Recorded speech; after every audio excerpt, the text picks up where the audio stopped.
我今天要分享的是个很傻、很危险的技术，虽然它被称为是永远不会亏损的交易方法，但是实际上它不能让你暴富，你也不应该相信网络上任何人的观点能够让你短时间就躺赚。如果这些你都认同的话，那么就请以开放的心态继续观看视频。Hello， 大家好，我是阿勾力。今天我想给大家分享一种技术它不是一个特定的策略，是一种用于头寸管理和控制亏损的方法。主要目的是通过管理和对冲风险来实现盈利。这种方法其实也没有一个说是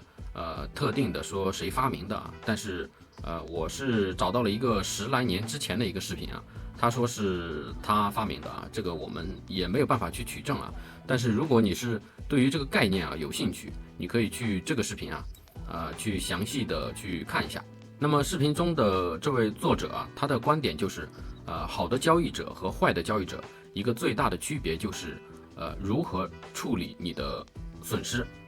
所以本质来说他是在讲一个管理亏损的方法这个方法叫做 Zone Recover 中文名称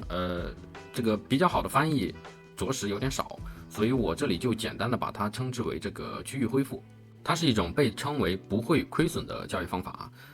还是那句话，不管你采用什么样的这个交易策略进场之后无非就是两种结果方向做对了赚钱方向做反了这个亏钱。那么这个区域恢复技术就是用来管理这些方向做反了的订单的注意这种技术和我们之前介绍过的那种马丁或者是网格都具备同样的一个特征，就是高风险都会有这种保证金不足的危险。虽然你可能很长一段时间都会处于盈利的状态但是终究是会出现这种行情持续性的震荡，一直走不出区间的时候。所以针对于这种类型的方法一定要确保你明白它的风险再去使用。如果你觉得这些都 OK 我愿意冒这些风险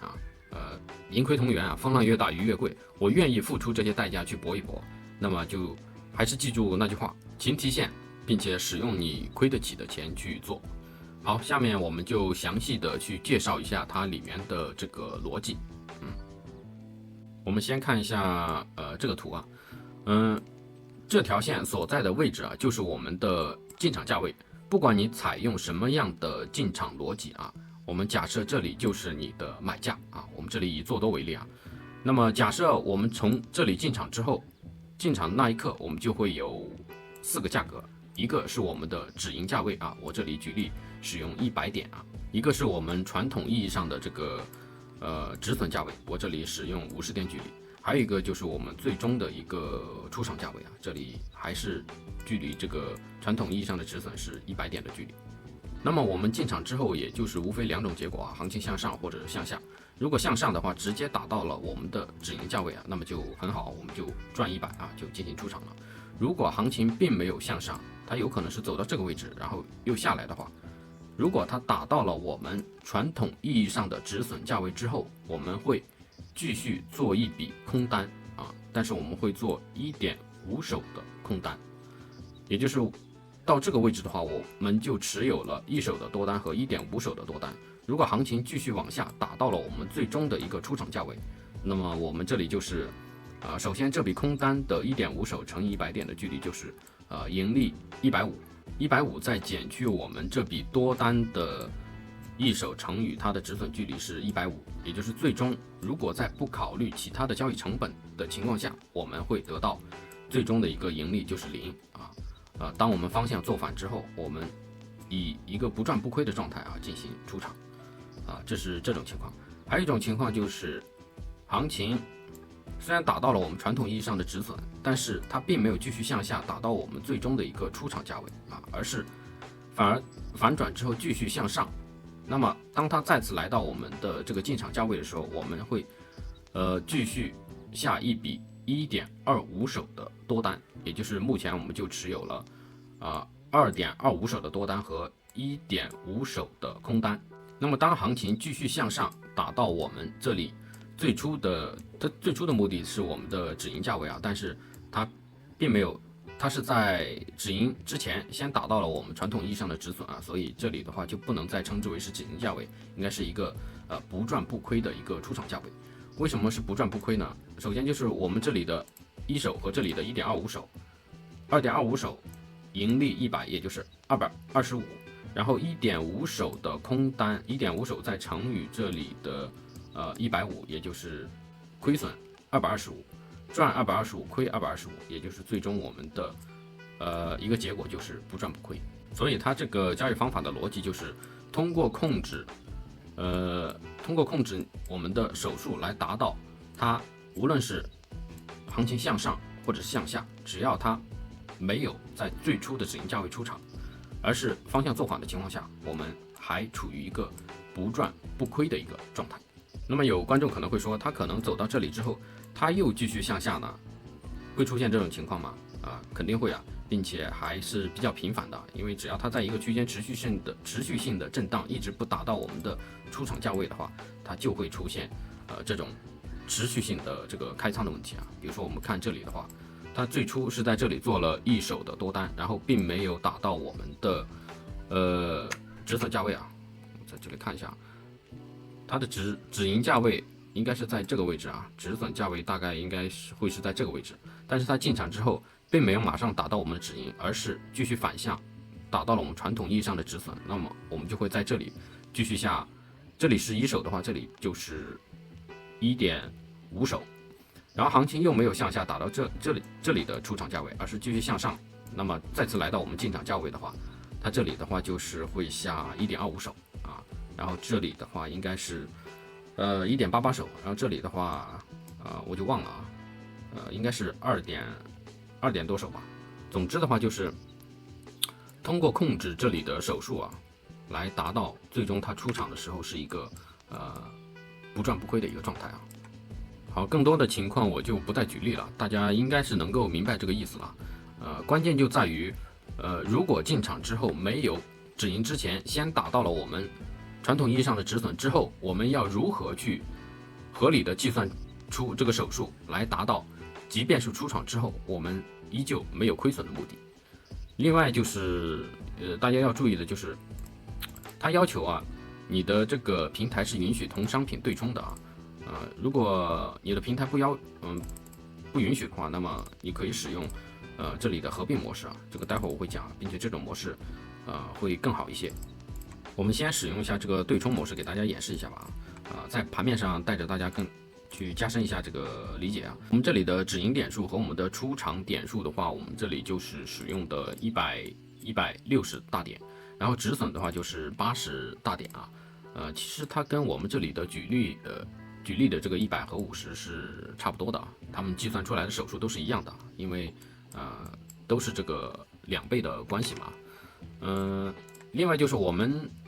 今天的这个重点是在于这个区域恢复这个技术啊，所以我这里就直接偷懒，我使用我们上个视频分享的这个TD 序列也叫德马克序列啊，进行进场啊，这个相关的源码我前面也发过2期视频进行讲解了啊，所以我就不再重复了。所以我们这里使用9和4啊，这里就是默认的参数。因为大家如果想自己去测试一下这个区域恢复的话，那么还是老规矩啊，我会上传到网盘啊，供大家自行去下载啊，回测使用。好，我们就开始啊，在盘面上看一下。好，这里就是我们第一个信号啊，进行了一笔多单啊，这里是掰了一手啊，大家看这里交易量是1手，然后我们看它会不会触发我们。很不幸啊，它是直接打到了我们的止盈价位进行出场，那我们等下一个信号。那么它这里还是做多，做了一手的多，做了一手多之后，它并没有达到我们的止盈价位，而是行情反向打到了我们传统意义上的止损之后，我们进行了一笔1.5手的做空啊，在这个位置，我们继续。然后行情做空之后也并没有达到我们最终的一个出场价位，我们这里设定的是160，也就这里和这个位置，它也并没有达到，而是继续向上。那么我们就会再进行一笔多单啊，1.25手的多单啊，跟我们这里演示的是同一个逻辑啊。那我们继续空单，继续多单，最终它会在距离最初的进场价位的160点进行出场啊。但是这里出场的话，我们就没有盈利了，就处于一个不赚不亏的状态啊。好，我们继续看一下，这后面的逻辑也是一样的啊。它不管是向上还是向下，它只要达到我们距离这个160点的位置的话，它都是一个不赚不亏的状态。当然，考虑到你的交易成本，尤其是你的这个隔夜利息的话，大概率你会亏损一些啊，有些摩擦成本。所以针对于这种方法的话，还是你的这个进出场信号要胜率要高一些才行啊。大家如果理清了这个思路的话，应该就可以发现啊，它这种技术啊，它不同于这个马丁啊或者是网格，它不怕这种强趋势，就是这种很强的趋势它是不怕的啊，它怕的是什么呢？怕的是你进场之后啊，持续性的震荡啊，就是它一直在这个区间里面就这么来来回回，比如说这里这一笔还有这一笔，它一直在这里面来来回回的，它既不向上突破也不向下突破，那么它就会在这里面不停的进行这个开仓啊，这就是它很致命的一个缺陷啊。这也说明了，其实不管你采用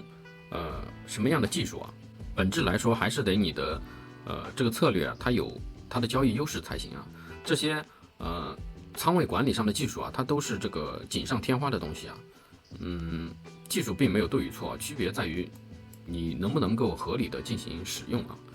另外还有一个问题就是交易成本啊，为了挽回这一笔亏损啊，就会做更多的交易啊，也会增加更多的这个持仓上的成本啊。我这里把这个刚才演示的这个例子把它跑完啊，给大家看一下啊。可以看出来啊，行情虽然是在盈利了一段时间之后啊，最终是走向了一个爆仓的结果，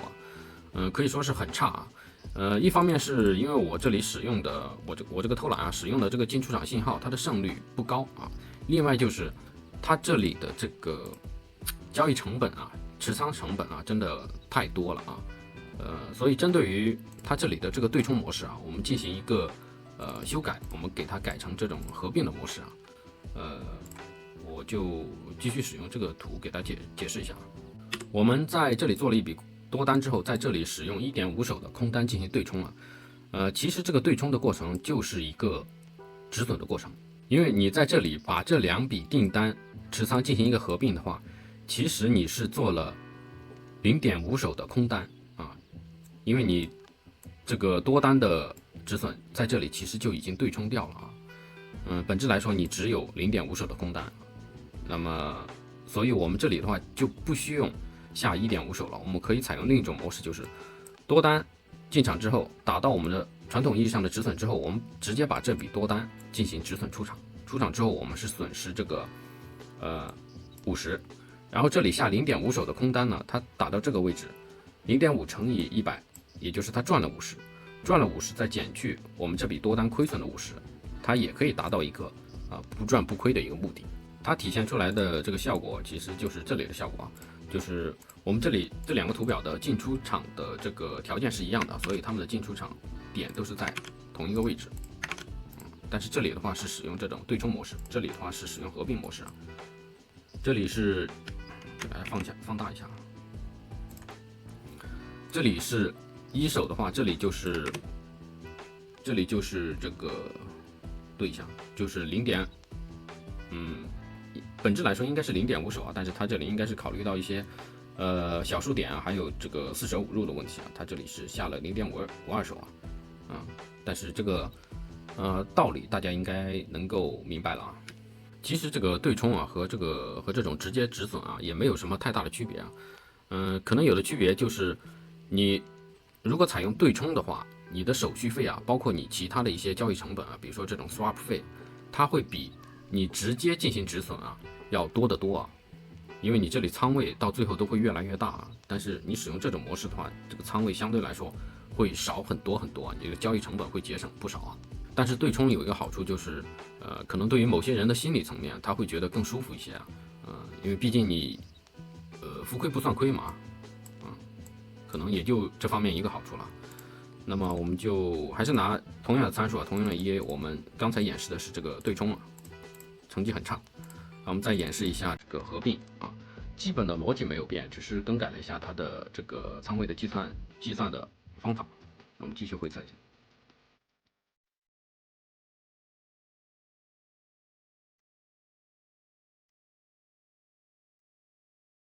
可以看出来啊，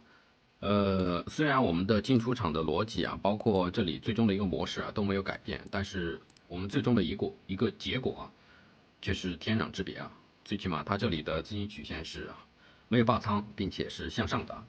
但是我们看一下它这里的这个最大回撤啊，已经来到了82%，是非常危险啊！这个回撤真的太大了。虽然它这里的这个盈利因子倒也还行，但是这种回撤啊，是普通人是没有办法承受的。但是有一说一啊，它这里的这个思路啊，倒是还挺有意思的啊。如果你感兴趣的话，你就也可以自己尝试一下，把它写一下，进行回测一下，看一看，如果加上你的进出场逻辑啊，这个资金曲线会不会更好？好，这就是我今天要分享的全部内容啊。如果感觉对你有帮助的话，还请点赞、评论、加关注。那我们就下个视频再见吧，拜拜。